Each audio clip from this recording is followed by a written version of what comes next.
America के Venezuela से तबाही की ऐसी तस्वीरें सामने आई हैं जिन्हें जिसने भी देखा या सुना उसके रोंगटे खड़े कर दिए। पहले आप ये तस्वीरें, ये मंजर देखिए।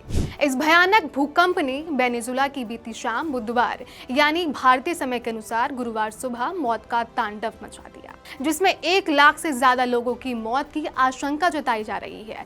कल्पना कीजिए ये कितना भयानक हो सकता है।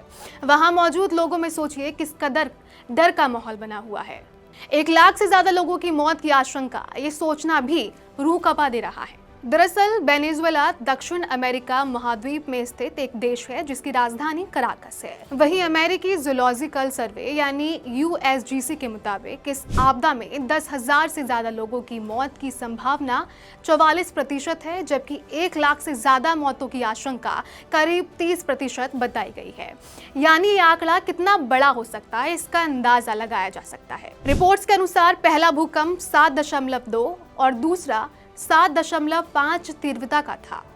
नतीजन झटके इतने तेज थे कि कई शहरों में इमारतें हिल गईं, कई ढह गईं और लोगों में अफरा तफरी मच गई। हालांकि USGS ने यह भी स्पष्ट किया है कि ये केवल शुरुआती अनुमान है और सरकार की ओर से अभी तक कोई आधिकारिक आंकड़ा जारी नहीं किया गया है। इस बीच भूकंप का केंद्र राजधानी कराकस से करीब 290 किलोमीटर पश्चिम में बताया गया, लेकिन इसका असर इतना व्यापक रहा कि कराकस समेत कई इलाकों में इमारतों को नुकसान पहुंचा।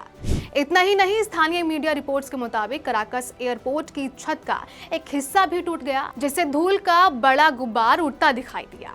यही वजह है कि स्थिति की गंभीरता को देखते हुए कार्यवाहक राष्ट्रपति डेल्सी रोड्रिगेज ने राष्ट्रपति आपातकाल घोषित कर दिया। वहीं सबसे ज्यादा नुकसान ला गुआइरा राज्य में बताया जा रहा है। नेशनल असेंबली के अध्यक्ष जॉर्ज रोड्रिगेज के मुताबिक यहां कम से कम 15 इमारतें ढह गईं, जबकि बचाव दल लगातार मलबे में फंसे लोगों की तलाश कर रहे हैं। वहीं दूसरी तरफ चाकाओ के मेयर गुस्तावो ड्यूके ने बताया कि अब तक केवल 18 लोगों को सुरक्षित बाहर निकाला जा सका है, जबकि 500 से ज्यादा बचाव कर्मी राहत और बचाव अभियान में जुटे हुए हैं। क्या आपने सोचा कि 7.5 तीव्रता का भूकंप कितना खतरनाक होता है? दरअसल रिक्टर स्केल पर हर एक अंक बढ़ने के साथ भूकंप की ताकत कई गुना बढ़ जाती है। ऐसे में 7.5 तीव्रता का भूकंप 6.5 तीव्रता वाले भूकंप की कंपैरिजन में करीब 32 गुना ज्यादा ऊर्जा छोड़ता है। इसलिए सड़कें, पुल, ऊंची इमारतें और पूरा इंफ्रास्ट्रक्चर भारी नुकसान झेल सकता है। अगर इतिहास पर नजर डालें तो ये भूकंप 1967 में आए विनाशकारी भूकंप की याद दिलाता है।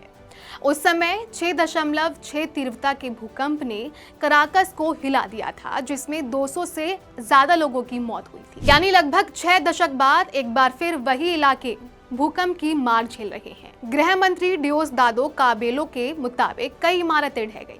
साथ ही उन्होंने बताया कि 1967 की तरह इस बार भी लोगों ने लगातार 2 झटके महसूस किए।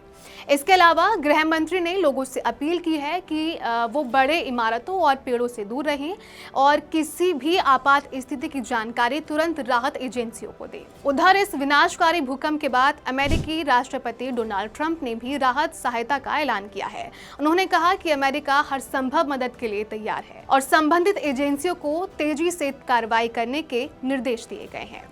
फिलहाल राहत और बचाव कार्य जारी है। वहीं प्रशासन लोगों से खुले स्थान में रहने, सतर्क रहने और अफवाहों से बचने की अपील कर रहा है। साथ ही हर संभव मदद का भरोसा भी दिया गया है। इसी की आगे की जानकारी के लिए जुड़े रहें अनकोट मीडिया के साथ।